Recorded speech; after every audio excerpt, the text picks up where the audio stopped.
ഇതെന്താ എനിക്ക് സംഭവിക്കുന്നത്? ഫ്രണ്ട്സ് പരസ്പരം എല്ലാ കാര്യങ്ങളും ഷെയർ ചെയ്യുന്നു. പക്ഷെ രണ്ടുപേരും എന്നോട് ഇത്രയും വലിയ കാര്യം മറച്ചു വെച്ചു. പിന്നെ നിക്കു, അവൾ എന്നെ ഒരു സുഹൃത്തായി കാണുന്നുണ്ടോ? ഇനി അവളെ ഞാൻ ആ രീതിയിലല്ലേ കണ്ടത്? നമ്മൾ തമ്മിലുള്ള ഈ ബന്ധമില്ലേ, അത് വളരെ പ്രത്യേകതയുള്ളതാ. എന്ത് പ്രത്യേകത? പ്രത്യേകത എന്താന്ന് വെച്ചാ ലോകത്ത് മറ്റാർക്കും തമ്മിലില്ലാത്ത പോലെ. ഞാൻ കത്തുന്ന വെയിലാണെങ്കിൽ സാറ് തണൽ നൽകുന്ന മരം, സാർ ഒരു പർവ്വതമാകുമ്പോ ഞാൻ ഒരു വെള്ളച്ചാട്ടം, സാറ് മരുഭൂമിയാകുമ്പോ ഞാൻ മഴ. കുറച്ചു മുമ്പ് എല്ലാവരും വളരെ സന്തോഷത്തിലായിരുന്നു, ഞാനും വളരെ ഹാപ്പി ആയിരുന്നു. പക്ഷെ എല്ലാം പെട്ടെന്ന്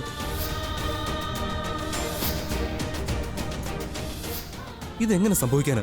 അങ്ങനെ എന്തെങ്കിലും ഉണ്ടായിരുന്നെങ്കിൽ ഞാൻ അറിയേണ്ടതല്ലേ? അവർക്ക് അവരുടെ റിലേഷൻ എന്നോട് മറച്ചു വെക്കാൻ പറ്റും, പക്ഷേ ഫീലിങ്സ് മറയ്ക്കാൻ പറ്റില്ലല്ലോ. എന്നാലും ഞാനിത് അറിയാതെ പോയതെന്താ? ശരിക്കും ഞാനൊരു ഇഡിയറ്റാ, അതുകൊണ്ടാവും മനസ്സിലാവാതെ പോയത്. ആരെന്ത് പറഞ്ഞാലും അത് ഞാൻ പെട്ടെന്ന് വിശ്വസിക്കും. പക്ഷെ നിക്കു, നീ എന്നോട് എന്തിനാ ഇങ്ങനെയൊക്കെ?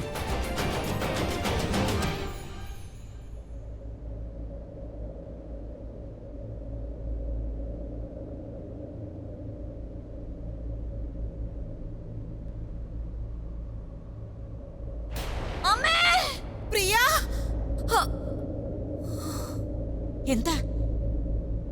എന്തു പറ്റി?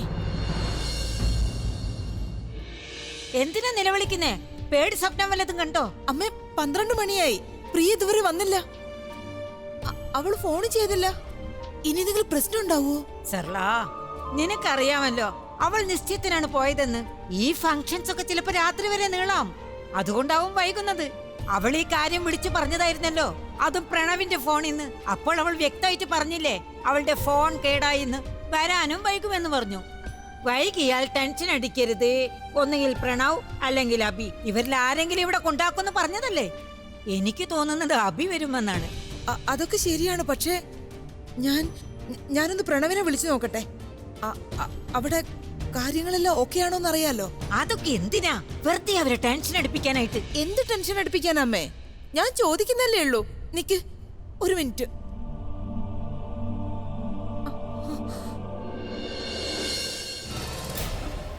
ഫോൺ ഓഫാണ്. ഇവരെന്താ ഫോൺ ഓഫാക്കി വെച്ചിരിക്കുന്നത്? ചിലപ്പോ അമ്മേ പ്രണവ് അവൻ മനഃപൂർവ്വം ഫോൺ ഓഫാക്കിയതാണെങ്കിലോ? അവിടെ എല്ലാം ഓക്കെ ആണോന്ന് ഞാൻ ഇടയ്ക്കിടയ്ക്ക് വിളിച്ച് ചോദിക്കാതിരിക്കാനായിട്ട്. നല്ല രീതിയിൽ എരിവും പുളിയും ഉപ്പൊക്കെ ഇട്ട് കൂട്ടിക്കോ, കാര്യം കുറച്ചുകൂടി വഷളാക്കാനായിട്ട്. എപ്പോൾ എന്ത് ചിന്തിച്ചാലും വഷളായിട്ടേ ചിന്തിക്കൂ, വല്ലപ്പോഴും പോസിറ്റീവായി ചിന്തിക്കും. ഞാൻ എപ്പോഴും അമ്മ അങ്ങനെ ചിന്തിച്ചത്? എനിക്കൊന്നറിഞ്ഞാൽ മാത്രം മതി. എനിക്കെന്തോ വല്ലാത്ത ടെൻഷൻ തോന്നുന്നു. എനിക്കറിയില്ലമ്മ എന്താ ഇങ്ങനെയെന്ന്. എന്റെ മനസ്സിൽ എന്തൊക്കെ അരുതാത്തതൊക്കെ തോന്നുക. ഞാനൊരു കാര്യം ചെയ്യാം, അബിയുടെ വീട്ടിലേക്കൊന്ന് വിളിച്ചു നോക്കാം. അവരുടെ ലാൻഡ് ലൈനിലേക്ക് ഉത്തരം കിട്ടിയ ഒരു സമാധാനാവുമല്ലോ. ഓ, ഇനി ഈ രാത്രി അവരെ കൂടി ശല്യപ്പെടുത്തിക്കോ. ചെയ്തോ?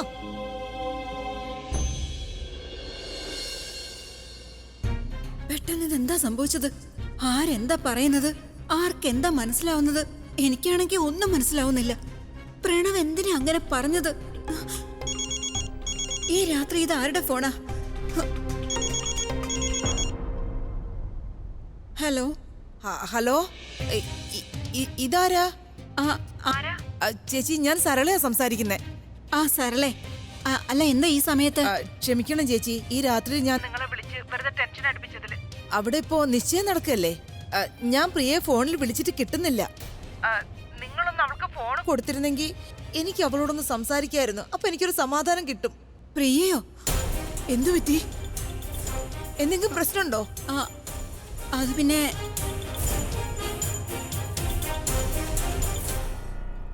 And the best actor award goes to Alia Menon. Thank you. Best actor മാത്രമല്ല, ഐ തിങ്ക് ബെസ്റ്റ് റൈറ്ററിന്റെ അവാർഡ് കൂടി ആലിയയ്ക്ക് കൊടുക്കണം. എന്ത് നല്ല സ്റ്റോറി എഴുതിയിരിക്കുന്നത്. ഐ മീൻ, അബി പ്രിയയുടെ ലവ് സ്റ്റോറിയെ ട്രയാങ്കിൾ ലവ് സ്റ്റോറി ആക്കി മാറ്റി.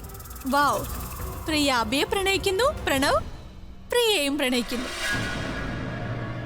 ഏട്ടത്തെ അനിയനെയും റിയൽ ലൈഫിൽ ലവർ ആക്കി മാറ്റി. Too good. ഞാൻ ചിന്തിക്കുന്നത് ബെസ്റ്റ് ഡയറക്ടറിന്റെ അവാർഡും ആലിയക്ക് തന്നെ കിട്ടണം. അവൾ അത്രയും നല്ലൊരു സ്റ്റോറി എഴുതി വളരെ നന്നായി സീനും സെറ്റപ്പ് ചെയ്തു. ഫ്രം ബിഗിനിങ് ടു എൻഡ് അവർക്ക് രക്ഷപ്പെടാനുള്ള അവസരമേ കിട്ടിയില്ല. ഇനി റിയൽ ലൈഫ് ലവ് സ്റ്റോറിയെ റിയൽ ലൈഫ് ഫിലിം ആക്കി മാറ്റണം. പക്ഷെ മൂവിയുടെ പേരെന്തായിരിക്കും? ഏട്ടത്തിയുടെ കള്ളക്കാമുകൻ ഭർത്താവിന്റെ അനിയൻ.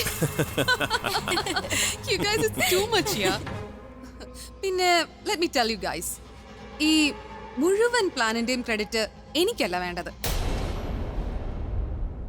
കാരണം ഇതിൽ ശരിക്കും നോക്കുകയാണെങ്കിൽ നിഖിലും എന്നെ നന്നായി സഹായിച്ചിട്ടുണ്ട്. സ്റ്റാർട്ടിങ് മുതൽ എൻഡ് വരെ അവൻ വളരെ നന്നായിട്ട് ജോലി ചെയ്തു. And I must say he is really good at his job. Well thank you so much. പക്ഷെ ഞാൻ ഒരു ലൈൻ മാത്രമേ പറയൂ. Team Alia rock, whereas team Priya is in shock.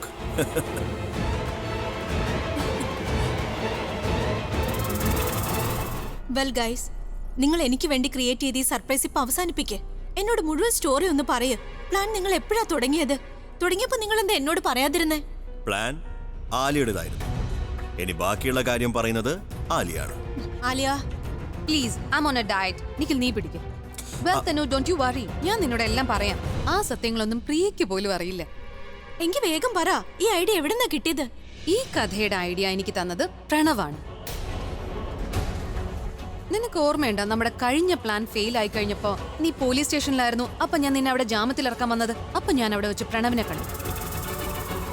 എന്റെ പ്ലാന് ഫെയിൽ ആയത് കണ്ടപ്പോ അവന് ഭയങ്കര സന്തോഷമായിരുന്നു. അറിയോ അവന്റെ ഏറ്റവും വലിയ തെറ്റെന്താന്ന് വെച്ചാ ആ സമയത്ത് യുനോ അവൻ എന്നെ ചാലഞ്ച് ചെയ്തു. അവൻ എന്നോട് പറഞ്ഞു എനിക്ക് ഒരിക്കലും പ്രിയെ തോൽപ്പിക്കാൻ കഴിയില്ലെന്ന്. ഞാൻ എപ്പോ പ്രിയെ അറ്റാക്ക് ചെയ്യാൻ പോയാലും അവൻ ഇടയിൽ കയറി വരുമെന്ന്. പക്ഷെ ആ പാവത്തിന് അറിയില്ല ഞാൻ ആലിയ മേനോനാണെന്ന്. ചെറിയ ചെറിയ ചലഞ്ചസ് പോലും ഞാൻ സീരിയസ് ആയിട്ട് എടുക്കുക. അവൻ എന്നെ ഓപ്പൺ ചലഞ്ച് ചെയ്തു. സോ ഞാൻ അത് എങ്ങനെ ഇഗ്നോർ ചെയ്യും തനു? പക്ഷേ ഈ പ്ലാൻ തന്നെ എന്താ മനസ്സിൽ വന്നേ? കാരണം ഒരു സമയത്ത് ഞാൻ പ്രണവിനെ പ്രണയിച്ചിരുന്നു. ഒരുപാട് ഇഷ്ടപ്പെട്ടിരുന്നു. അവനോടുള്ള ഇഷ്ടം കാരണം എനിക്ക് ഭ്രാന്തായി. അവനോടുള്ള ഈ ഇഷ്ടം കാരണം എന്തൊക്കെ സഹിക്കേണ്ടി വന്നു എനിക്ക്. ഏട്ടന്റെ കൈ നാടി കിട്ടി, എല്ലാവരുടെ മുന്നിൽ നാണം കിട്ടും, സ്വന്തം ഫാമിലിയുടെ മുമ്പിൽ നാണം കിട്ടും. ഞാൻ അവനു വേണ്ടി ഇത്രയൊക്കെ സഹിച്ച സ്ഥിതിക്ക് അവനും തിരിച്ചു ഇതൊക്കെ സഹിച്ചല്ലേ പറ്റുള്ളൂ തനു. അതുകൊണ്ട് തന്നെ ഞാൻ പ്രണവിനെ ചുറ്റിപ്പറ്റിയ എല്ലാ നീക്കങ്ങളും നടത്തിയത്. എനിക്ക് സംഭവിച്ചതെല്ലാം തന്നെ അവനും സംഭവിക്കണമായിരുന്നു. ആഫ്റ്റർ ഓൾ ആ പ്രണയം എനിക്കിപ്പോ വെറുപ്പായി മാറിയിരിക്കുന്നു. അവൻ ഇതൊക്കെ ചെയ്തു കൂട്ടാമെങ്കിൽ എനിക്ക് എന്തുകൊണ്ട് ഇതൊക്കെ ചെയ്തുകൂടാ? അതുകൊണ്ടാണ് ഞാൻ ഇതൊക്കെ പ്ലാൻ ചെയ്തത്. അത് മാത്രമല്ല, എനിക്ക് നിങ്ങളുടെ രണ്ടുപേരുടെയും കല്യാണം കൂടി നടത്തണമായിരുന്നല്ലോ സ്വീറ്റ് ഹാർട്ട്. അതുകൊണ്ട് ഞാൻ ആലോചിച്ച് നോക്കിയപ്പോ നിന്റെയും ഏട്ടന്റെയും വിവാഹത്തിനിടയിൽ എപ്പോഴും രണ്ടുപേരാണ് വരുന്നത്. ഒന്ന് പ്രിയ, പിന്നെ ആ പ്രണവ്. അപ്പൊ പിന്നെ ഞാൻ കരുതി രണ്ടുപേരും എന്റെ വഴിയിൽ നിന്ന് മാറുന്ന രീതിയിൽ എന്തെങ്കിലും ചെയ്താലോന്ന്. അതുകൊണ്ട് ഞാൻ ഈ പ്ലാനിനെ വളരെ ശ്രദ്ധിച്ചാ ഉണ്ടാക്കിയത്. അതായത് പ്രിയയ്ക്കൊപ്പം പ്രണവും കൂടി ഏട്ടന്റെ ലൈഫിൽ നിന്ന് പുറത്താകുന്ന രീതിയിൽ. രണ്ടുപേരും വളരെ ഓവർ കോൺഫിഡന്റ് ആയിരുന്നു. ഏട്ടന്റെ ബെസ്റ്റ് ഫ്രണ്ട് ആണ്, ഏട്ടന്റെ എല്ലാമാണ്. ഒരമ്പ് കൊണ്ട് രണ്ടു പക്ഷികളെ വീഴ്ത്താൻ പറ്റി എനിക്ക്. അങ്ങനെ ഏട്ടന്റെ മുന്നിൽ നിന്ന് പ്രിയയും നാണം കിട്ടും, അതോടൊപ്പം തന്നെ പ്രണവും നാണം കിട്ടും. ഇത്രയേ ഉള്ളൂ. ഞാൻ ഇങ്ങനെയാ പ്ലാൻ ചെയ്തേ. അതുകൊണ്ടാണ് ഞാൻ നിഖിലിന് ഈ കോൺട്രാക്ട് തന്നത്. അവനോട് ഞാൻ എന്തൊക്കെ പറഞ്ഞോ അതവൻ വളരെ പെർഫെക്റ്റ് ആയിട്ട് ചെയ്തു തീർത്തു. വാവ്, അതൊക്കെ ശരിയാ. പക്ഷേ ഈ ഫോട്ടോസ് ആൻഡ് വീഡിയോസ് അതൊക്കെ എങ്ങനെ ഉണ്ടാക്കിയേ? ഐ മീൻ, നിങ്ങൾ ഏത് സിറ്റുവേഷൻ ആണ് ക്രിയേറ്റ് ചെയ്തത്? അതിലൂടെ അവര് അത്രയ്ക്ക് അടുക്കുകയും ചെയ്തു, എല്ലാവരുടെയും മുന്നിൽ അങ്ങനെ അവതരിപ്പിക്കാനും. അതൊക്കെ ഇനി നിഖിൽ നിന്നോട് പറയും. നമുക്കെന്താ വേണ്ടിയിരുന്നത്? ഒരു സിറ്റുവേഷൻ ക്രിയേറ്റ് ചെയ്യണമായിരുന്നു. നമ്മളത് ചെയ്തു. ഒരു വല വിരിക്കണമായിരുന്നു, അതിൽ 2 മീനുകൾ മാത്രം കുടുങ്ങിയാൽ മതിയായിരുന്നു. നമ്മളത് ചെയ്തു. പിന്നെ ഇതിനൊക്കെ ഞാൻ രാവണനാകേണ്ടി വന്നു. രാവണനാണ് സീതയെ തട്ടിക്കൊണ്ടുപോയത്. ആ സമയത്ത് ലക്ഷ്മണൻ ഉണ്ടാക്കിയ ലക്ഷ്മണരേഖ അത് സീതയെ രക്ഷിക്കാൻ വേണ്ടിയായിരുന്നു. ഈ രാമായണത്തിൽ നമുക്ക് ലക്ഷ്മണന്റെ റോൾ റിവേഴ്സ് ചെയ്യണമായിരുന്നു. ലക്ഷ്മണൻ ഇത്തവണ രേഖ വരച്ചില്ല, രേഖ മറികടന്ന് ഏടത്തിയെ രക്ഷിച്ചു. പിന്നെ ആ സീതയെ പോലുള്ള ഏടത്തിയെ രക്ഷിക്കാൻ പ്രണവ് വരുമല്ലോ. ഇത്രയും ഫുൾ പ്രൂഫ് പ്ലാൻ ആണെങ്കിൽ പ്രണവ് എങ്ങനെയാ അവിടെ എത്തിയത്? ഡാർലിംഗ്, അവൻ എത്തിയതല്ല, അവനെ എത്തിച്ചതാണ് നമ്മൾ പറഞ്ഞിട്ട്. ഓബ്വിയസ്ലി നമുക്ക് വേണ്ടത് പ്രിയയെ കിഡ്നാപ്പ് ചെയ്തിട്ട് അവൾക്ക് രക്ഷപ്പെടാനുള്ള അവസരം കൊടുക്കണമായിരുന്നു. അവളുടെ മൊബൈലും അവളുടെ അടുത്ത് തന്നെ ഇട്ടിരുന്നു. അവൾ സഹായത്തിന് വേണ്ടി ആരെങ്കിലും വിളിക്കും, പ്രണവിനെ തന്നെ വിളിക്കും. ഒരു മിനിറ്റ്. അവൾ പ്രണവിനെ തന്നെ വിളിക്കുമെന്ന് നിങ്ങൾക്ക് എങ്ങനെ ഉറപ്പുണ്ടായിരുന്നു? ഐ മീൻ ഏറ്റവും ആദ്യം അവള് അബിയല്ലേ ഫോൺ ചെയ്യുള്ളൂ. അബി അവിടെ വന്നിരുന്നെങ്കിലോ? കാരണം അത് ശ്രദ്ധിക്കാനാണ് അവിടെ ഉണ്ടായിരുന്നത് miss Alia. Thank you. Well sweetheart, ഞങ്ങൾക്ക് അറിയാമായിരുന്നു അവൾ ഏട്ടനെ വിളിക്കുമെന്ന്. അതുകൊണ്ട് ഞങ്ങൾക്കൊരു പ്രത്യേക പ്ലാൻ ചെയ്യണമായിരുന്നു. അവൾ ഇനി ഏട്ടന്റെ ഫോണിലേക്ക് വിളിച്ചാലും കിട്ടാത്ത രീതിയിൽ. കാരണം ഏട്ടൻ ഫോൺ എടുത്തില്ലെങ്കിൽ നെക്സ്റ്റ് കോൾ ആർക്കാവും പോവുക? പ്രണവിന്. അതുകൊണ്ട് ഞാൻ എന്റെ നെക്സ്റ്റ് പ്ലാൻ ഉണ്ടാക്കി. നന്നായി ചിന്തിച്ചിട്ടാ പ്ലാൻ ഉണ്ടാക്കിയത്. ഓർമ്മയുണ്ടോ ഞാൻ നിന്നെ ഏട്ടനൊപ്പം ഡാൻസ് പെർഫോം ചെയ്യാനായിട്ട് അയച്ചത്? നീ ശ്രദ്ധിച്ചിരുന്നോ? ഞാൻ അതിനു മുമ്പ് ഒരു ഫോൺ കോളിലായിരുന്നു. ഹലോ ഹലോ അലിയ മാം, ഞാൻ റോക്കി. മാഡം പറഞ്ഞ പോലെ ഇവിടെ കാര്യങ്ങൾ നടക്കുന്നത്. ഇവൾ ഭയങ്കര ചാട്ടക്കാരിയാ. പലതവണ അവിടെ ഓടി രക്ഷപ്പെടാൻ ശ്രമിച്ചു. മാഡം പറഞ്ഞതുപോലെ ഒരുപാട് തവണ ഓടി രക്ഷപ്പെടാനുള്ള അവസരവും കൊടുത്തു. അവളിപ്പോ എവിടെ എത്തി? മാഡം, ഞാൻ അവളെ വാച്ച് ചെയ്യുന്നുണ്ട്. അവളിപ്പോ ആരെയോ ഫോൺ വിളിക്കാനായി ശ്രമിക്കുകയാണ്. ക്യാഷിന്റെ കാര്യം മാഡം മറക്കരുത്. ഞാൻ എന്തായാലും ഇത് കഴിഞ്ഞിട്ട് അപ്പോൾ തന്നെ മാഡത്തിനെ കോൾ ചെയ്യാം. പെർഫെക്റ്റ്. ഞാൻ ചിന്തിച്ച പോലെ തന്നെ കാര്യങ്ങൾ നടക്കുക. ഞാൻ പിന്നെ വിളിക്കാം നിന്നെ. അത് കഴിഞ്ഞപ്പോൾ നിഖിൽ പറഞ്ഞ ഗുണ്ടയിൽ നിന്ന് എനിക്ക് ഫോൺ വന്നു. പ്രിയ അവിടെ നിന്ന് രക്ഷപ്പെട്ടു എന്ന് അയാൾ എന്നോട് പറഞ്ഞു. And I thought perfect. എനിക്ക് നന്നായിട്ട് അറിയാമായിരുന്നു പ്രിയ അവിടെ നിന്ന് രക്ഷപ്പെട്ട ഉടനെ തന്നെ ഏട്ടനെ വിളിക്കുമെന്ന്. പക്ഷെ അപ്പോഴേക്കും ഞാൻ ഏട്ടനെ നിന്റെ ഒപ്പം ഡാൻസ് കളിക്കാനായിട്ട് അയച്ചിരുന്നു. അങ്ങനെ ഞാൻ ആലോചിച്ച പോലെ തന്നെ കാര്യങ്ങൾ നടന്നു. ഏട്ടൻ ഫോൺ സോഫയിൽ വെച്ചിട്ട് പോയി. അപ്പോഴാണ് പ്രിയയുടെ ഫോൺ വന്നത്. പിന്നെ ഏട്ടൻ ഫോൺ നോക്കിയതേയില്ല. വാവ്. അപ്പോ ആ ഫോട്ടോസ് ആൻഡ് വീഡിയോസ്? അതിനുവേണ്ടി നമ്മളൊരു പ്രൊഫഷണൽ ഫോട്ടോഗ്രാഫറിനെ നിയമിച്ചിരുന്നു. ക്യാമറ വളരെ ചെറുതായിരുന്നു. ഈ ക്യാമറയൊക്കെ കൃത്യസ്ഥാനത്ത് വെച്ച് കഴിഞ്ഞാൽ അത് ആയുധത്തെക്കാളും അപകടകാരിയാണ്. അയാൾ ആ ഫോട്ടോസ് എടുത്തു. നമ്മൾ വെറുതെ ഹമ്പ് വിടുകയായിരുന്നു. ശരിക്കും ബ്രഹ്മാസ്ത്രം അയച്ചത് ആ ഫോട്ടോഗ്രാഫറാണ്. അതെ, അടിപൊളി പിക്ചേഴ്സ് ആണ്. അവൻ ആ സിറ്റുവേഷനിൽ എടുത്ത photos. Even we are surprised. പാവം പ്രണവ് ഏട്ടത്തെ രക്ഷിച്ച് ഹീറോ ആവാന്ന് അവൻ വിചാരിച്ചത്. പക്ഷെ അവൻ അറിയില്ലായിരുന്നു അവൻ അവിടെ ക്യാമറയുടെ ട്രിക്ക് കാരണം ഹീറോ അല്ല സീറോ ആവാൻ പോവാണെന്ന്. ഫാന്റാസ്റ്റിക്. ഐ മീൻ ലൈക്ക് ഈ സംഭവമൊക്കെ നടന്നതിന് ശേഷം ആ പ്രണവിന് ആരുടെയും മുഖത്ത് പോലും നോക്കാൻ കഴിയാത്ത അവസ്ഥ. പിന്നെ ഇതൊക്കെ ചെയ്തു വെച്ചിട്ട് അവൻ ഏട്ടത്തെയും തലയിൽ വെച്ച് നടക്കുന്ന ഭ്രാന്തനായി മാറി. അപ്പോ ആ ഫോട്ടോസ് ആൻഡ് വീഡിയോസ് അതെടുത്തത് എപ്പോഴാണെന്ന് വെച്ചാ അവൻ പ്രിയയെ രക്ഷിക്കാൻ പോയപ്പോഴാണ്.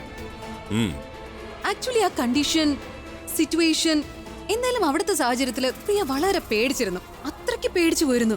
കാരണം പ്രണവ് അവിടെ എത്തിയ ഉടനെ തന്നെ അവള് പേടി കാരണം ഉടനെ കെട്ടിപ്പിടിച്ചു. പിന്നെ ബാക്കിയുള്ള പിക്ചേഴ്സും വീഡിയോസും ഒക്കെ നീ കണ്ടതല്ലേ. നമ്മുടെ ഫോട്ടോഗ്രാഫർ എത്ര നന്നായിട്ടാ ജോലി തീർത്തത്.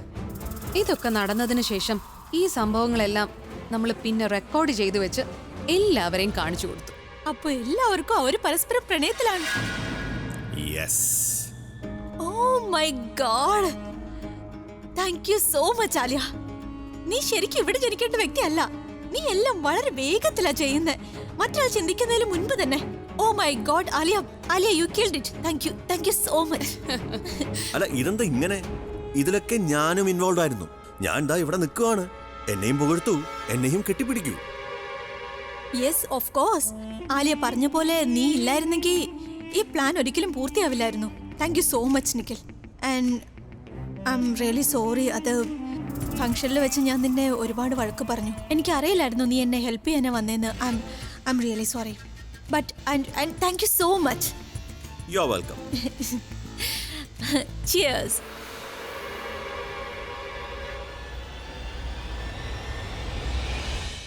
എന്തുപറ്റി ആലിയ? എന്തിനെങ്ങനെ വിഷമിച്ചിരിക്കുന്നേ? എന്തെങ്കിലും പ്രോബ്ലം ഉണ്ടോ? പ്രോബ്ലം ഒന്നുമില്ല തന്നെ. പക്ഷേ ഒരു കാര്യമുണ്ട്, അതിങ്ങനെ മനസ്സിനെ അലട്ടുന്നുണ്ട്. എല്ലാ കാര്യങ്ങളും പ്ലാൻ അനുസരിച്ചാണ് നടന്നത്. ആ പ്രിയ എല്ലാവരുടെ മുന്നിൽ വെച്ച് നാണം കെട്ടു, കരഞ്ഞു, നിലവിളിച്ചു. I mean like everything went as per the plan. പക്ഷെ എനിക്ക് ഒരു കാര്യം മനസ്സിലാവുന്നില്ല, ഈ പ്രണവ് എന്തിനാ ഇങ്ങനെയൊക്കെ ചെയ്തെന്ന്. ഞാൻ കരുതി നമ്മൾ ഇതൊക്കെ ചെയ്യുമ്പോ അവൻ ബഹളം ഉണ്ടാക്കും, ഒച്ച വെക്കുമെന്നൊക്കെ. ചിലപ്പോ എന്നെ തല്ലുവെന്ന് വരെ കരുതി. പക്ഷെ അവൻ അങ്ങനെ ഒന്നും ചെയ്തില്ല. ഇതിന്റെ കംപ്ലീറ്റ്ലി ഓപ്പോസിറ്റ് ആണ് ചെയ്തത്. അവൻ മുഴുവൻ കുറ്റവും സ്വയം ഏറ്റെടുത്തു. എനിക്ക് മനസ്സിലാവാത്തത് എന്താന്ന് വെച്ചാ അവന്റെ മനസ്സിൽ എന്തോ ഉണ്ട്. അതെന്താണെന്ന് അറിയില്ല. അവൻ എന്തിനാ മുഴുവൻ കുറ്റവും സ്വയം ഏറ്റെടുക്കാൻ നിന്നത്? I'm not able to understand. ഇനി അവന് സത്യത്തില് പ്രിയയോട് എന്തെങ്കിലും ഫീലിങ്സ് ഉണ്ടായി തുടങ്ങി കാണോ? അവൻ എപ്പോഴും പറയുന്നത് പ്രിയയെ കാണുമ്പോൾ അവന് ബുൾബുൾ ജീവനോടെ ഉള്ളതുപോലെ തോന്നുമെന്നാ. ഇനി ശരിക്കും അവൻ പ്രിയയെ പ്രണയിക്കുന്നുണ്ടാവോ? ഇതിൽ പരം ഒരു നാണക്കേട് ഇനി ഉണ്ടാകാനില്ല.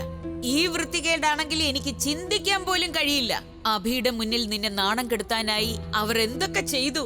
ഇനി ഒന്നും നടക്കില്ല എന്ന് മനസ്സിലായപ്പോ നിന്റെയും പ്രണവിന്റെയും ബന്ധത്തെയാണ് അവർ മുതലെടുത്തത്.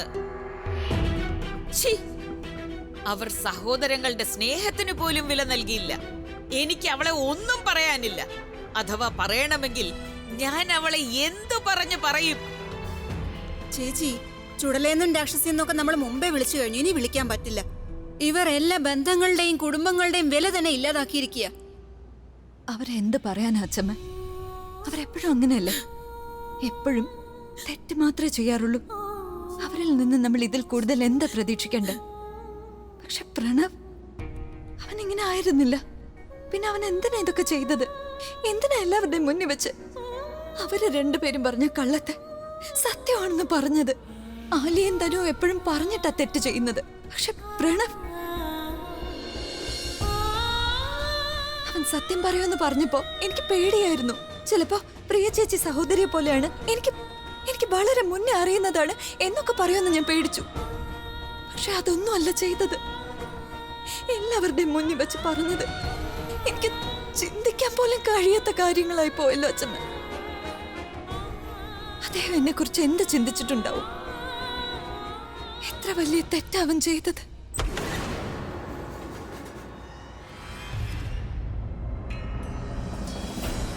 നീ എന്തിനാ അങ്ങനെ പറഞ്ഞത് പ്രണവ്? അവര് രണ്ടുപേരും പറഞ്ഞ കള്ളത്തെ എന്തിനാ സത്യമെന്ന് പറഞ്ഞത്? എന്നോട് പറ. നീ പറഞ്ഞത് എന്താണെന്ന് എന്തെങ്കിലും ബോധമുണ്ടോ നിനക്ക്? നീ പറഞ്ഞ കാര്യങ്ങൾ എന്റെ ജീവിതത്തെ എന്തുമാത്രം ബാധിക്കുമെന്ന് നിനക്കറിയോ? ഞാൻ ഇതുവരെ അദ്ദേഹം ഞാനും തമ്മിലുള്ള അകലം കുറയ്ക്കാനാണ് ശ്രമിച്ചുകൊണ്ടിരുന്നത്. എന്നാൽ നീ ഈ പറഞ്ഞത് കാരണം ഞാനും അദ്ദേഹം ഒരുപാട് അകന്നു. ശരി, ഞാനുമായിട്ട് നിനക്ക് ഒരു ബന്ധവും ഇല്ല, ഞാനത് സമ്മതിക്കാം. പക്ഷെ ഒരു തവണ നിനക്ക് അദ്ദേഹത്തെ കുറിച്ച് ചിന്തിച്ചൂടായിരുന്നോ? നിന്റെ ഏറ്റവും വലിയ സുഹൃത്തല്ലേ അദ്ദേഹം? എത്ര തകർന്ന അദ്ദേഹം നിന്നത് അവിടെ. എന്തൊക്കെ ചിന്തിച്ചു കൂട്ടുന്നു പോലും അറിയില്ല. ഈ കാര്യത്തെ കുറിച്ച് അദ്ദേഹത്തോട് നേരെ സംസാരിക്കാനും കഴിയില്ല. നിനക്ക് തരാൻ എന്തെങ്കിലും മറുപടി ഉണ്ടോ? പ്രണവ്, എന്നോട് പറ, മറുപടി പറ. എന്തിനാ അത് ചെയ്ത്? ആലിയുടെ തനുവിന്റെ കൂടെ നിൽക്കാനാണോ നിന്റെ ഉദ്ദേശം? എനിക്ക് പകരം അവരെ സഹായിക്കാനാണോ നോക്കുന്നത്? നീ ആദ്യമേ ഇത് തന്നെയാണ് ചെയ്തോണ്ടിരുന്നത്. ഞങ്ങൾ ഈ സത്യം മനസ്സിലാക്കാൻ വൈകി പോയതാണോ? പ്രണവ്, നീ എന്നെ ചേച്ചി നല്ലടാ വിളിക്കുന്നത്. അപ്പൊ ഇതൊക്കെ നിന്റെ അഭിനയമായിരുന്നോ? നിന്റെ മുഖത്ത് നോക്കാൻ എനിക്ക് അറപ്പ് തോന്നുന്നു. ചേച്ചിയെങ്കിലും എന്നെ ഒന്ന് കുറ്റപ്പെടുത്താതിരിക്കെ. ആലി പറഞ്ഞതുപോലെ പറയാതെ. ഞാൻ ചേച്ചിയുടെ അനിയനാണ്. അതെന്നും അങ്ങനെ ആയിരിക്കും. ആ സത്യം എന്തായാലും ആർക്കും മാറ്റാൻ കഴിയില്ല. എന്താ മാറ്റാൻ കഴിയാത്തത്? നീ താഴെ പറഞ്ഞിട്ട് വന്ന ആ കാര്യമല്ലേ, അതെല്ലാം മാറ്റിമറിച്ചു ഞങ്ങളുടെ ബന്ധത്തെ പോലും. ചേച്ചി പ്ലീസ് പ്ലീസ് ചേച്ചി, ഇങ്ങനെയൊന്നും പറയാതെ. ഞാനൊന്നും ചെയ്തിട്ടില്ല.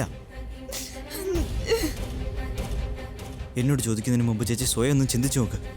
ഞാൻ അങ്ങനെ ചെയ്യുമെന്ന് തോന്നുന്നുണ്ടോ? ആ ആലിയെ നമ്മളെല്ലാവരുടെയും മുന്നിൽ വെച്ച് നാണം കെടുത്താൻ ശ്രമിച്ചു. പക്ഷെ ഞാൻ ശരിക്കും നാണം കെട്ടത് ഇപ്പോഴാ.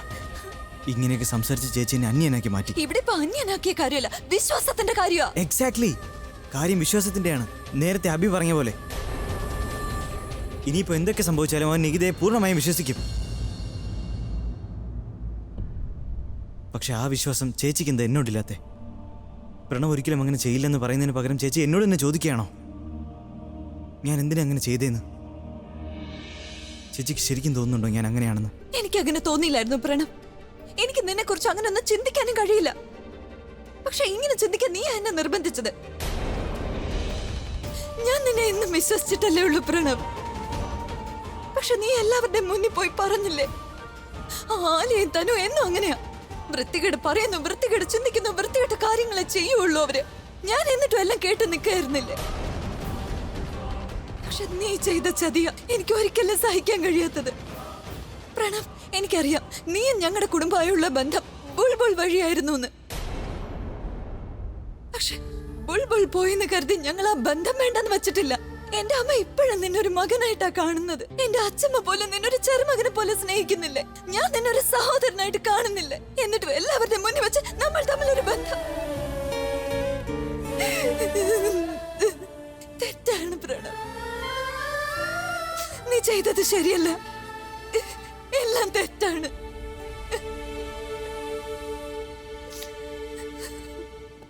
അതെ പ്രണവ്, നീ ഞങ്ങളെ എല്ലാവരെയും നാണം കെടുത്തി. നീ പറഞ്ഞ കാര്യം അതൊട്ടും തന്നെ ശരിയായില്ല പ്രണവ്. നീ എന്തിനാ അങ്ങനെ പറഞ്ഞത്? ഇതൊക്കെയായിരുന്നു നിന്റെ മനസ്സിലുണ്ടായിരുന്നത്? പിന്നെ എന്തിനാ നീ പ്രിയയെ സഹായിക്കുന്നു എന്ന് നാടകം കളിച്ചത്? നീ എപ്പോഴും പറയാറില്ലേ പ്രിയയെയും അഭിയെയും ഒരുമിപ്പിക്കാൻ ആഗ്രഹിക്കുന്നുവെന്ന്? പക്ഷെ പ്രണവ് ഇപ്പൊ ശരിക്കും മനസ്സിലാവുന്നുണ്ട് നിന്റെ മനസ്സിൽ എന്തായിരുന്നുവെന്ന്. പക്ഷെ നീ എന്തൊക്കെയാ പറഞ്ഞത്? അച്ഛമ്മേ, ആന്റി, നിങ്ങൾക്കും തോന്നുന്നുണ്ടോ ഞാൻ ശരിക്കും അങ്ങനെയൊക്കെ ചെയ്യുന്നു? ഞാൻ നിന്നെ പ്രിയയേക്കാൾ മുൻപേ കണ്ടു തുടങ്ങിയതാണ്. നീ ഈ ചെയ്തത് ഞാൻ കണ്ടില്ല എന്ന് നടിക്കാനാണോ പറയുന്നത്? നീ പറഞ്ഞതൊക്കെ ഞാൻ കേട്ടില്ല എന്ന് നടിക്കണോ? നിങ്ങൾ എല്ലാവരും പ്ലീസ് ഞാൻ പറയുന്നൊന്ന് കേൾക്കാൻ ശ്രമിക്കേ. എന്താ കേൾക്കണ്ട പ്രണവ്? നീ ഇത്രയും ദിവസം എന്റെ കൂടെ ഉണ്ടായിരുന്നത് എന്നെ ജയിപ്പിക്കാനല്ല, മറിച്ച് എല്ലാവരുടെയും മുന്നിൽ വെച്ച് തോൽപ്പിക്കാനാണെന്നോ? ചേച്ചി അങ്ങനെയൊന്നും അല്ല.